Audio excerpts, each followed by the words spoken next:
વલસાડમાં gas line fitting કરતા કોન્ટ્રાક્ટરને નકલી સોનું આપી ₹50 લાખ પડાવનાર ટોળકીનો સૂત્રધાર યોગેશ મારવાડી સુરત નિલંબાદ પોલીસના હાથે ઝડપાયો છે। વલસાડમાં ગેસ લાઇન ફિટિંગ કોન્ટ્રાક્ટરને 9 કિલો નકલી સોનાની ગીની પધરાવી 50 લાખ પડાવી લેનાર ટોળકીનો સૂત્રધાર યોગેશ ઉર્ફે રવિ મારવાડી લીંબાદ પોલીસના હાથે ઝડપાયો છે।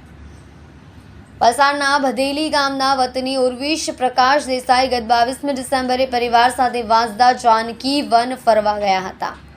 ત્યારે મજૂરો જેવો દેખાતો એક યુવાન તેમની પાસે આવ્યો, 2 ગીની આપીને જતો રહ્યો હતો। આ કોન્ટ્રાક્ટરનો નંબર પણ લેતો ગયો હતો। બીજા દિવસે આ ગીની ચેક કરાવતા તે સોનાની હોવાનું બહાર આવ્યું હતું। તે સાથે જ એક મહિલાનો ફોન આવ્યો અને પોતાના ભાઈ થોડોક માનસિક હોવાનું અને ગીની આપી ગયો છે તેને ખરાઈ લઈને મળવા માટે બોલાવ્યો હતો।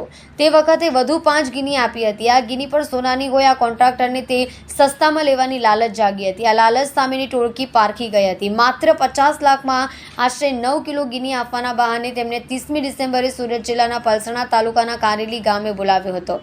અહીં 9 કિલો ગીની પધરાવી 50 લાખ પડાવી ટોળકી ભાગી ગઈ હતી।